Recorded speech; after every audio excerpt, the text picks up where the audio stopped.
Coach Cap, the offensive line coach.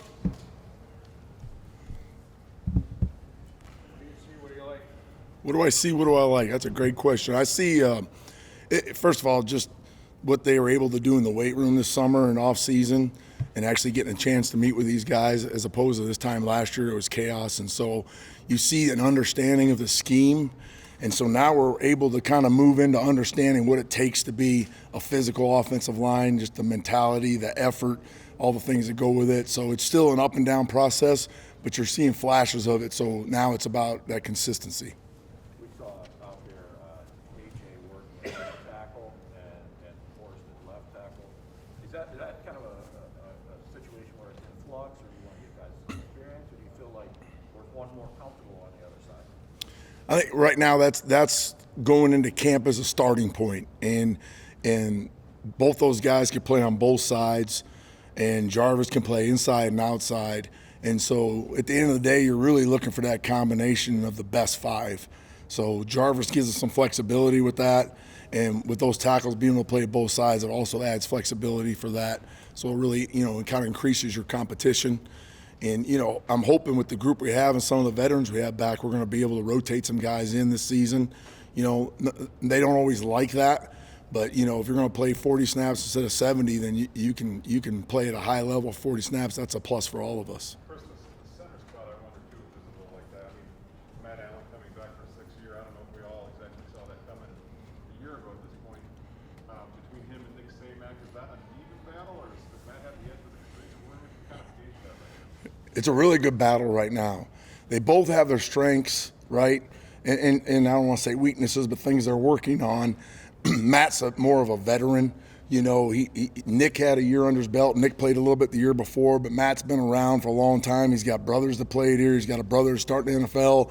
So, most kids go home and they got nobody to talk to, and Matt can go home and call his brother who's playing for the Rams and really get extra work there. So it's a really good battle. I like where Matt's at right now mentally. He's doing some really good things, and physically he's working on that. And then going back to Nick, Nick's very athletic, and so Nick getting that confidence and understand what he's seeing, kind of like Matt is, that's where we're at. So, again, I expect that to be a really good competition and may go through the year.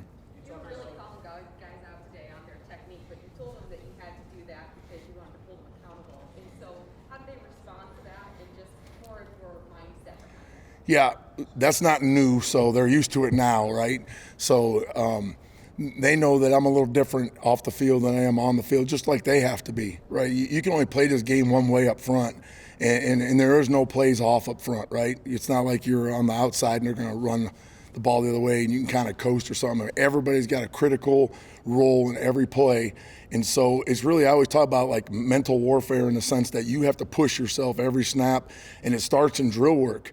If you take a play or rep off in drill work, you're going to do the same thing when you get tired out in the field. So, that's the job of an O-line coach, right? We got to be great teachers, but then we have to push them, at every snap, and if you let it slide, then it'll become habit. So, they respond and they understand when I'm getting on them, it's for a reason. What we're trying to get to is we get some of the players doing it as well.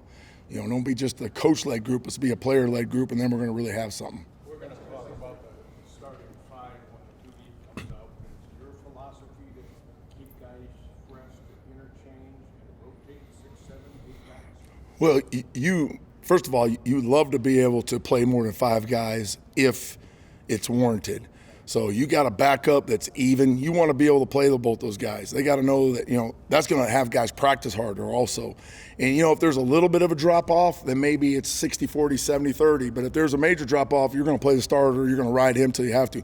This is a unique situation.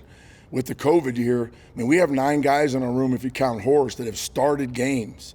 So in one hand, everybody's like, well, that's great, Yes, it's great that you have that experience and we have great competition, but how do they handle that mentally?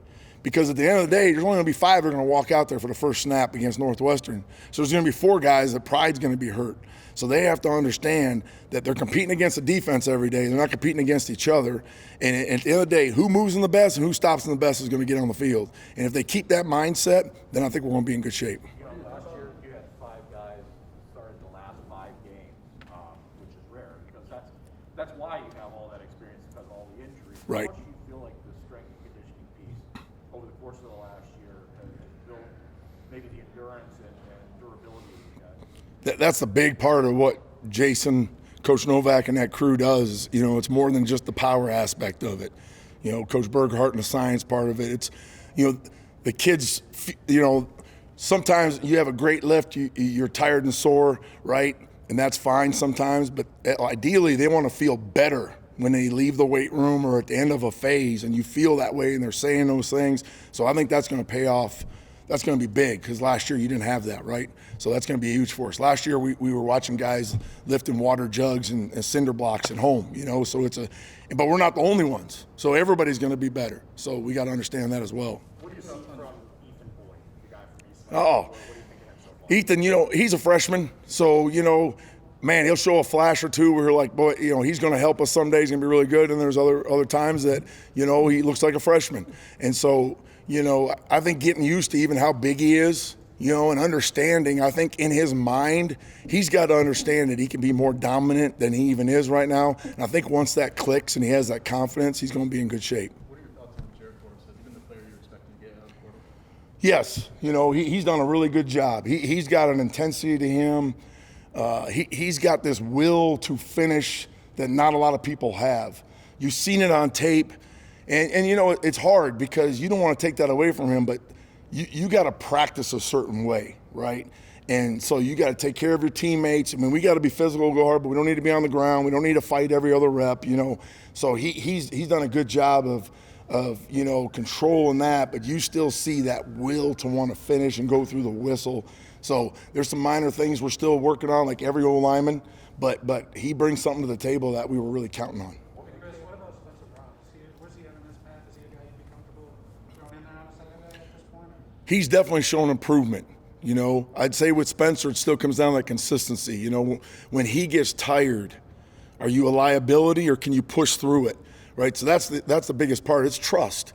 Like, as a coaching staff and myself, I got to know when we get out there and we're on a 8-play drive and it's 3rd and 5 and he's gassed, right? Is he going to lock it down and have great technique, or is he going to spit the bit and flail and then we're going to give up a sack and you know, and then bad things happen? So that's what it comes to, right? He understands the scheme much better. He plays physical. He's got good feet, right? We're working on him playing lower, more flexibility, but then just that consistency when you're tired. We have time for a couple more. We saw him as a guy that has starting experience. He didn't play last year coming off the injury. Where's he at? What's he able to do? You know, Luke has really worked hard to try to get in a situation to get a chance to play this year. And, you know, every day he's improving physically. You know, he's been in our meetings, so he understands what we're doing. He brings really good leadership to our room. You know, he's a guy that he calls it how he sees it, and there's not many people that will do that. He'll call out his peers, and they respect him because they know what he's done. They know what he's been through. And so I love having him in the group, and he's shown some improvement this fall camp. We got to see, you know, how far can he go? How will he hold up? But he's going to be a positive addition to our room no matter what. I think he can. I think right now, you know, we're focusing a little bit more on the edge based off the size that he is at right now. But he's a guy that's done that before. So we'll see where we're at. Have time for two more. His first few years playing on the interior, just his ability. What makes him a better fit? What traits does he have that maybe translate a little better to the inside versus the edge? Well, I think, you know, you've seen him play tackle. You know, he's long enough to play on the edge. He does have good feet. You know, it's strange to explain this. He's not a real long athletic guy, but he's long enough. But he's a powerful person that on the inside what he brings to the table is he's stout enough to move D tackles, but then he brings that pass pro ability that some guards don't have because he has played on the edge and he does have length. So that's where, you know, that's the plus, right? Is he's big enough to be in there moving people, but he also is a good pass blocker to be able to handle guys in the inside. So that's out to be my answer as far as his strengths. One more for Coach Scott. Coach, this offseason, how have your responsibilities changed in the offseason and fall camp?